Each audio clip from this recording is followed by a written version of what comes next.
राधे राधे दोस्तों, कैसे हैं आप सब। उम्मीद है अच्छे होंगे। दोस्तों मैं भी बहुत बढ़िया हूँ। स्वागत है आपका आपके अपने यूट्यूब चैनल में स्टार्ट विद आदित्य में। तो दोस्तों जो है, मैंने अभी तक आपका यूजीसी नेट के क्वेश्चंस या क्लासेस इसलिए नहीं डाली थी क्योंकि आपका रिज़ल्ट भी आने वाला था। दूसरी जो बात है वो ये है कि आपका हो सकता है सिलेबस चेंज होगा, आपको पता है। तो जब हमें कोर्स कराना, सिलेबस कराना है तो उसी हिसाब से कराया जाए, है ना। अब जो लोग आपको क्लासेस दे रहे हैं, आप पढ़ सकते हो, पढ़ने में कोई बुराई नहीं है, लेकिन मैं आपका बिल्कुल भी समय व्यर्थ नहीं करना चाहता हूँ। तो यहाँ पे जो है आज मैं आपको क्वेश्चंस करा रहा हूँ, ठीक है। फिर मैं आपकी चैप्टर वाइज जो है पूरी चैप्टर वाइज क्लासेस डालूंगा, जिसमें आपका पूरे यूनिट वाइज जो 10-10 यूनिट 3 जैसा नया सिलेबस आएगा, जो ऐड ऑन होगा या नहीं होगा, जो हट जाएगा, उसको निकाल के मैं आपकी क्लासेस डालना शुरू करूँगा, पेपर 1 और पेपर 2 पॉलिटिकल साइंस की। अभी तक अगर आपने चैनल को सब्सक्राइब नहीं किया तो चैनल को सब्सक्राइब जरूर कर लें, और आंसर की जाके अपनी ज़रूर डाउनलोड कर लें, क्योंकि अगर आपको लगता है कोई क्वेश्चन आपको चैलेंज करना है तो आप 5 तारीख तक कर सकते हैं। पर क्वेश्चन पर 200 रुपये की आपको पेमेंट करनी पड़ेगी, तो जाके वो आप कर सकते हैं, ठीक है दोस्तों। आपका रिजल्ट भी करीबन 6-7 दिन में आ जाएगा। इसके बाद आपकी 10 तारीख तक लगभग रिजल्ट आ जाएगा। तो दोस्तों चलिए सबसे पहला प्रश्न शुरू करते हैं। पहला प्रश्न है, वीडियो कॉन्फ्रेंसिंग को निम्न प्रकार से संचार में वर्गीकृत किया जा सकता है। दृश्य एक तरफा, दृश्य श्रव्य एक तरफा, सी है दृश्य श्रव्य दो तरफा, और दृश्य दो तरफा। तो दोस्तों सी सही उत्तर होगा, दृश्य श्रव्य दो तरफा। वीडियो कॉन्फ्रेंसिंग दो तरफा दृश्य श्रव्य संचार होती है। यह ऑडियो तथा वीडियो के रूप में इंटरनेट द्वारा संचालित होती है। इसके द्वारा कोई व्यक्ति दो या दो से अधिक लोगों से बातचीत कर सकता है, ठीक है दोस्तों। चलिए अगले प्रश्न की ओर चलते हैं। एमसी राष्ट्रीय पत्रकारिता एवं संचार विश्वविद्यालय कहाँ पर स्थित है? लखनऊ, भोपाल, चेन्नई, मुंबई। तो बी जो है वो आपका सही उत्तर है, और बी है दोस्तों भोपाल, आपका एकदम सही उत्तर है। एमसी राष्ट्रीय पत्रकारिता एवं संचार विश्वविद्यालय माखनलाल चतुर्वेदी पत्रकारिता एवं संचार विवि मध्य प्रदेश की राजधानी भोपाल में स्थित है। इसे वर्ष 1990-91 में स्थापित किया गया था। यह विश्वविद्यालय मास मीडिया के क्षेत्र में प्रभावशाली शिक्षण एवं प्रशिक्षण हेतु जाना जाता है। यूजीसी द्वारा मान्यता प्राप्त इस विश्वविद्यालय में मास कम्युनिकेशन के लगभग सभी पाठ्यक्रम उपलब्ध हैं। अगला प्रश्न है दोस्तों, आकाशवाणी किस वर्ष में प्रसारण को नाम दिया गया? 1926, बी है 1936, सी है 1946 और डी है 1956। तो बी आपका एकदम सही उत्तर होगा, वो है 1936। दोस्तों मैं आपको लगभग कितने वीडियोस कराए, अगर आपने उसको देखा होगा, आप आंसर की मिलाएंगे तो लगभग आपका जो है कहीं ना कहीं पेपर क्वालिफाई हो रहा होगा, अगर आपने वीडियोस देखे होंगे। और अगर आपका दोस्तों पेपर क्वालिफाई हो रहा है तो एक बार जो है वो चैनल पे कमेंट ज़रूर करें कि आप कितने बन रहे हैं, आंसर की में कितने बन रहे हैं, और आपका नेट जेआरएफ निकला है कि नहीं निकला है। अगर किसी एक का भी निकलेगा तो मुझे बहुत खुशी हो, क्योंकि अगर मुझे उम्मीद है अगर आपने क्लासेस देखी होंगी तो आपका ज़रूर निकलेगा। तो आप मुझे एक बार कमेंट करके ज़रूर बताएं, और चैनल पर जुड़े रहें दोस्तों। तो यहाँ जो है बी आपका सही उत्तर है, बी है 1936 में भारत में रेडियो प्रसारण हेतु आकाशवाणी नाम वर्ष 1936 में एमवी गोपाल स्वामी द्वारा दिया गया। यह भारत के सूचना एवं प्रसारण मंत्रालय के अधीन संचालित सार्वजनिक क्षेत्र की रेडियो प्रसारण सेवा है। इसका ध्येय वाक्य बहुजन हिताय बहुजन सुखाय है। वर्ष 1956 में ऑल इंडिया रेडियो को आधिकारिक रूप से आकाशवाणी नाम दिया गया। चलिए दोस्तों अगले प्रश्न की ओर चलते हैं। जो आपका अगला प्रश्न है वो है, भारत में टेलीविज़न कार्यक्रमों के प्रसारण के लिए किस पद्धति को अपनाया जाता है? एनटीसीएस, पीएएल पाल, एनटीएसई और सीकैम। तो बी आपका सही उत्तर है, बी है पाल। भारत में टेलीविज़न कार्यक्रम में प्रसारण के लिए पाल अर्थात फेज अल्टरनेटिंग लाइन पद्धति को अपनाया जाता है। इसके द्वारा 625 लाइन 50 फीट प्रति सेकंड प्रसारण होता है। दोस्तों मैं आपको एक और बात बता दूं, ये पेपर जो है आपका 2012 का है, तो क्वेश्चंस भी उसी हिसाब के होंगे 2012 के पहले के, क्योंकि अभी के तो हो नहीं सकते, ठीक है। डीएवीपी का पूर्ण रूप है directorate of advertising and vocal publicity, division of audio visual publicity, department of audio visual publicity और directorate of advertising and visual publicity. तो डी आपका सही उत्तर है। चलिए अगले प्रश्न की ओर चलते हैं। टीआरपी पद जो टीवी शो से संबंधित है उसका अर्थ है total rating points, time rating points, thematic rating points, television rating points. तो दोस्तों टीआरपी का मतलब होता है टेलीविजन रेटिंग पॉइंट्स। चलिए दोस्तों अगले प्रश्न की ओर चलते हैं। अगला प्रश्न है आपका, देखिए आपकी नंबर सीरीज आ गई। अब चाहे आप पहले की बात करें चाहे अभी की, आपका नंबर सीरीज आता है। तो मैं जो कहना चाहता हूँ कि आपकी जो नंबर सीरीज है इसको अच्छा कर लें। जून की आपकी डेट आ गई है तो उस हिसाब से आप तैयारी कर लें। इस श्रृंखला में कौन सी संख्या आगे आएगी? 2, 6, 12, 20, 30, 42, 56। तो आगे आएगी दोस्तों 72। आइए बताता हूँ मैं आपको कैसे। बहुत आसान है। 2 और 6 में 4 प्लस कर दिए, 6 में 12 तो 6 प्लस कर दिए, 12, 20, 8, फिर 10, फिर 12, फिर 14, फिर अगला होगा 16। चलिए YBSP श्रृंखला के लिए अगला अक्षर क्या है? NMOL। अब आपका अल्फ़ाबेटिकल ABCD वाला आ गया। तो YBSP श्रृंखला के लिए -3 का यहाँ फॉर्मूला लग रहा है। अगला अक्षर होगा M, तो B आपका सही उत्तर हो जाएगा। चलिए दोस्तों, कूट भाषा में ये प्रदत्त है कि 645 का अर्थ है गर्म दिन है, 42 का अर्थ है गर्म बसंत है और 634 का अर्थ है बसंत धूपमयी है। निम्नलिखित में से कौन सा अंक धूपमयी को प्रदर्शित करता है? 3। देखिए धूपमयी की बात कर रहे हैं यहाँ पे, वो पूछ रहा है कौन सा अंक धूपमयी को करता है। तो 645 का अर्थ है गर्म दिन और 42 का अर्थ है गर्म बसंत। तो 2 का मतलब बसंत हो गया है ना, और 6 और 4 का क्या हो गया आपका? गर्म और दिन। अब वो पूछ रहा है धूपमयी को कौन करता है? तो धूपमयी को करता है 3। ए आपका सही उत्तर हो गया। ठीक है दोस्तों, चलिए अगले प्रश्न की ओर चलते हैं। अगला प्रश्न है, निम्न वर्गीकरण का आधार है भारत के प्रथम राष्ट्रपति, योगदान के लेखक, मेरे ग्रंथालय में किताबें, नीली चीज़ें और विद्यार्थी जो कड़ी मेहनत करते हैं, सर्वसामान्य नाम, व्यक्तिवाचक नाम, वर्णनात्मक संक्षिप्त वाक्य, अनिश्चित वर्णन। तो सी जो है दोस्तों वो आपका एकदम सही उत्तर है और सी है वर्णनात्मक संक्षिप्त वाक्य। सी आपका एकदम सही उत्तर है। चलिए दोस्तों अगले प्रश्न की ओर चलते हैं। अगला प्रश्न है, भारत के प्रथम राष्ट्रपति, गोदान के लेखक, माफ करिएगा सी आपका सही उत्तर है। अगला प्रश्न है, कोई चीज़ अपने से बड़ी नहीं अपने से बड़ी है, यह संबंध है सम्मित विरोधी, असम्मितीय, अकर्मक और अनिजवाचक। तो डी जो है वो आपका एकदम सही उत्तर है और डी आपका होगा अनिजवाचक। ठीक है दोस्तों, चलिए अगले प्रश्न की ओर चलते हैं। कथन ए पहले की तुलना में आजकल की कानूनी किताबों में कहीं कारण है क्योंकि अपराध कम करने के लिए हमें कानूनों को समाप्त करना होगा। निम्नलिखित में से सही उत्तर चुनिए। ए सत्य है, आर शंकास्पद है और आर ए की सही व्याख्या नहीं है। ये विकल्प आपने पढ़े तो ए ही आपका सही उत्तर है। चलिए दोस्तों अगले प्रश्न की ओर चलते हैं। अगला प्रश्न, यदि कथन सभी लोग नाशवंत हैं सच नहीं, निम्नलिखित अनुमानों में से कौन सा अनुमान सही है? निम्नलिखित में से चयन करें। सभी लोग नाशवंत हैं, यह सच है। इसको करने के लिए आप हमेशा सर्कल बना के करें।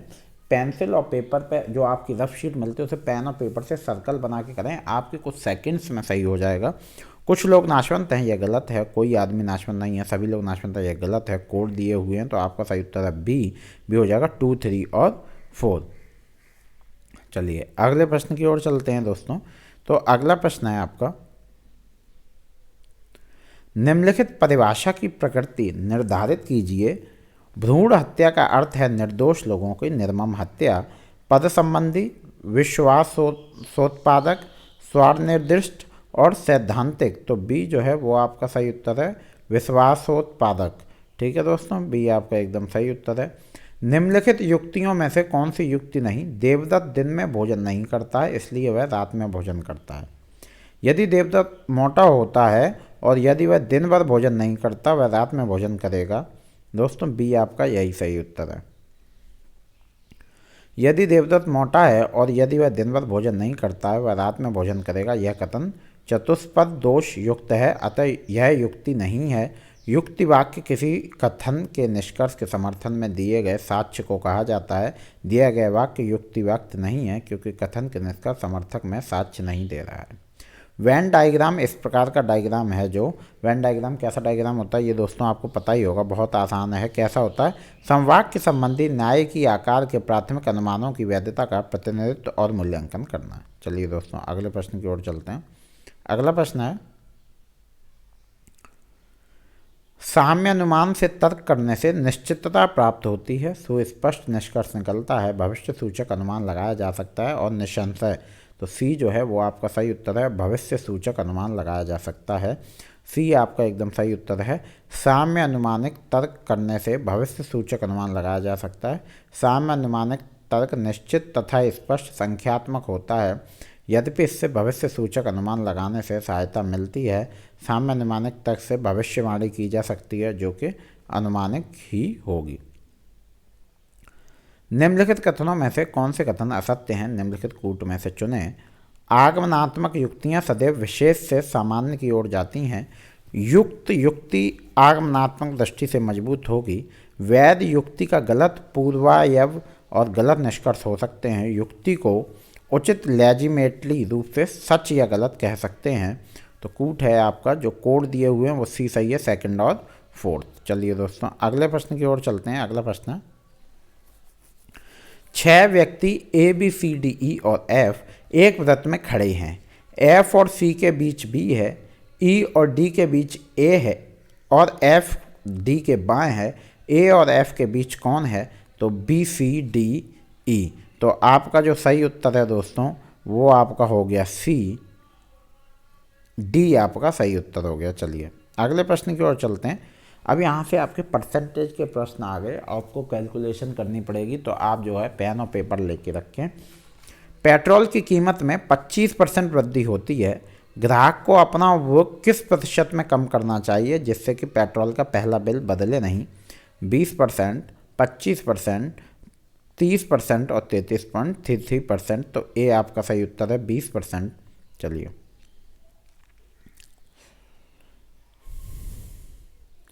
यदि राम जानता है कि y 2 से बड़ा और 7 से कम पूर्णांक है और हरि जानता है कि y 5 से बड़ा और 10 से कम पूर्णांक है, तो फिर वे ठीक ठीक निष्कर्ष पर पहुंच सकते हैं। y को ठीक ठीक निर्धारित किया जा सकता है।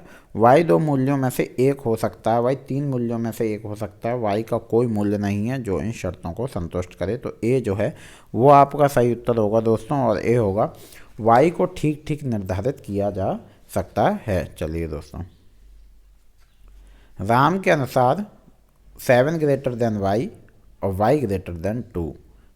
चलिए अगला प्रश्न है, एक कुंड को 4 पाइप 15, 20, 30 और 60 घंटों में क्रमश भर सकते हैं। पहले को 6 AM पर खोला गया, दूसरे को 7 AM पर, तीसरे को 8 AM और चौथे को 9 AM पर खोला गया। कुंड कब भरेगा? तो 11 सुबह के 11 बजे, दोपहर के 12 बजे और दोपहर के 1 बजे और 1:30 बजे। तो सी है आपका दोपहर के 1 बजे। अगला प्रश्न है दोस्तों, चलिए विद्युत उत्पादन में वायु एवं सौर शक्ति का योगदान सुनिश्चित रूप से क्या है? 6.79 GW, 19.4 GW, 9.7 GW और गीगावाट होता है दोस्तों GW, 29.1 GW। तो ए आपका सही उत्तर है और ए है 6.79 गीगावाट।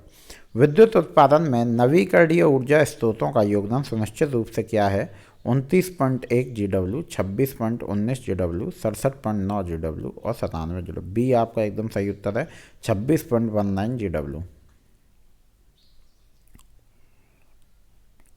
TCP/IP आवश्यक है यदि एक को निम्नलिखित से संबंध किया जाता है: फोन लाइन, लैन, इंटरनेट और सर्वर। तो सी है इंटरनेट। ठीक है दोस्तों, चलिए अगले प्रश्न की ओर चलते हैं। कंप्यूटर के कीबोर्ड पर प्रत्येक कैरेक्टर का ASCII सेकंड मूल्यमान होता है, जिसका अर्थ होता है आपका American standard code for information interchange. अगला प्रश्न है दोस्तों, निम्नलिखित में से कौन सी प्रोग्रामिंग भाषा नहीं है? पास्कल, माइक्रोसॉफ्ट ऑफिस, जावा और C++। तो बी है आपका माइक्रोसॉफ्ट ऑफिस। ये दोस्तों आपके कंप्यूटर के प्रश्न चल रहे हैं। चलिए अगले प्रश्न की ओर चलते हैं। अगला प्रश्न है, कोई 3 अंक दशमलव संख्या का संग्रह स्टोर करने के लिए बिट्स द्वयंक की न्यूनतम संख्या किसके बराबर है? 3, 5, 8, 10। तो डी आएगी आपकी 10। डी जो आपका सही उत्तर आएगा वो आएगा 10। चलिए दोस्तों, इंटरनेट अन्वेषक किस प्रकार का है? प्रचालक पद्धति, कंपाइलर, ब्राउज़र, आईपी एड्रेस। तो सी आपका सही उत्तर दोस्तों हो जाएगा ब्राउज़र, आपका एकदम सही उत्तर है। चलिए दोस्तों, इंटरनेट एक्सप्लोरर इंटरनेट अन्वेषक एक ब्राउज़र है जिसे माइक्रोसॉफ्ट द्वारा जारी किया गया। यह विंडोज़ ऑपरेटिंग सिस्टम का एक सॉफ्टवेयर है। इसका नया वर्जन IE.11 वर्ष 2013 में लॉन्च किया जा चुका है। POP3 तथा IMAP ईमेल अकाउंट है जिसमें एक अपने आप ही प्रतिदिन अपनी मेल पाता है। तो सी जो है वो आपका सही उत्तर है। एक को ईमेल भेजने तथा प्राप्त करने के लिए केवल सर्वर से संबंधित होना पड़ता है। नेत्रों में जलन किस प्रदूषक वस्तु के कारण होती है? आपके एनवायरनमेंट के क्वेश्चन आ गए दोस्तों। सल्फर डाइऑक्साइड, ओजोन, पैन और है आपका नाइट्रस ऑक्साइड। तो सी आपका सही उत्तर है पैन। क्लोरोफ्लोरोकार्बन्स का स्रोत कौन सा है? तापीय शक्ति संयंत्र, स्वचालित वाहन, प्रशीतक एवं वातानुकूलन और उर्वरक। तो सी आपका सही उत्तर है प्रशीतक एवं वातानुकूलन। चलिए दोस्तों, अगले प्रश्न की ओर चलते हैं। अगला प्रश्न है, निम्नलिखित में से कौन सा नवीकरणीय प्राकृतिक संसाधन नहीं? स्वच्छ वायु, उपजाऊ मृदा, ताज़ा जल और लवण। तो डी है दोस्तों आपका लवण। चलिए अगले प्रश्न की ओर चलते हैं दोस्तों। अगला प्रश्न है, निम्नांकित में से कौन सा प्राचल जल में प्रदूषण संकेतक के रूप में उपयोग नहीं? कुल विघटित ठोस पदार्थ, कॉलीफॉर्म अकाउंट, विघटित ऑक्सीजन और घनत्व। तो डी आपका एकदम सही उत्तर है दोस्तों, और डी है आपका घनत्व। एस एवं पी तरंगें किसके साथ संबंधित हैं? बाढ़, वायु ऊर्जा, भूकंप और ज्वारी ऊर्जा। तो एस और पी तरंगें दोस्तों भूकंप के साथ होती हैं। एस तथा पी तरंग भूकंपी तरंगें हैं। वस्तुतः भूकंपी तरंगें 3 प्रकार की होती हैं। पी तरंग जिसे प्राथमिक तरंग कहा जाता है, यह सब तीव्र गति से चलने वाली तरंग होती है। एस तरंग द्वितीय तरंग कहा जाता है, जो केवल ठोस माध्यम से ही गुजरती है और प्राथमिक तरंग की तुलना में अधिक क्षति करती है। और एल तरंग वेग सबसे कम होता है, जो धरातल पर सबसे अंत में पहुँचती है, किंतु यह सर्वाधिक विनाशकारी होती है। इसे लव तरंग भी कहा जाता है। मैचिंग आपकी आ गई। सूची 1, सूची 2, ओजोन छिद्र, हरित गृह प्रभाव, प्राकृतिक आपदाएं, धारणीय विकास। दोस्तों बहुत आसान है, ये मुझे पूरा आ रहा है। चलिए आइए, आपके कोड दिए हुए होते हैं। तो ओजोन छिद्र O3 का कारण अल्ट्रावायलेट UV किरणें होती हैं। चलिए ए आपका सही है, ए है, फर्स्ट का B, सेकंड का C और थर्ड का A और फोर्थ का D। भारतीय उच्च अध्ययन संस्थान कहाँ स्थित है? धर्मशाला, शिमला, सोलन, चंडीगढ़। तो बी है आपका शिमला दोस्तों, बी आपका शिमला एकदम सही उत्तर है। भारतीय उच्च अध्ययन संस्था की स्थापना वर्ष 1964 में भारत सरकार द्वारा शिमला, हिमाचल प्रदेश में की गई।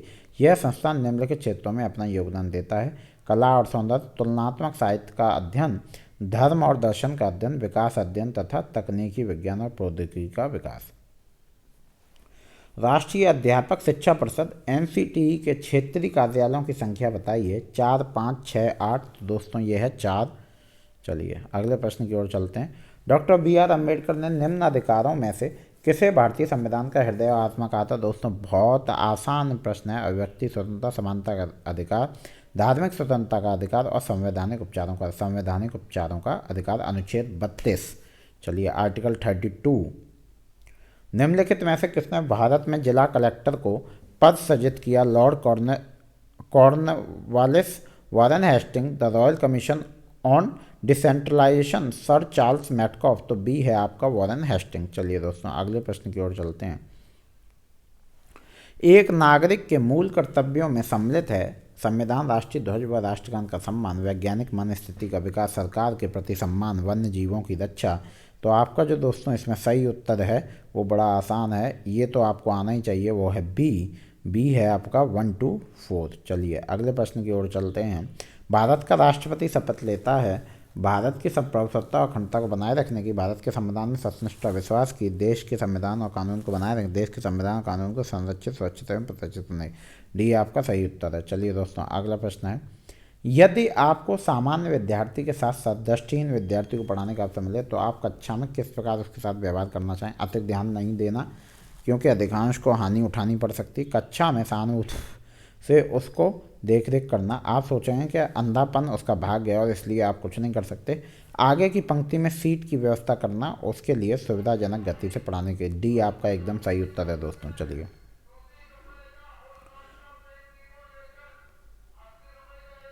निम्नलिखित में से क्या उत्तम उपलब्धि परीक्षण की विशेषता नहीं है। विश्वसनीयता, वास्तुनिष्ठता, अस्पष्टता और वैधता। तो आपका सही उत्तर है दोस्तों अस्पष्टता।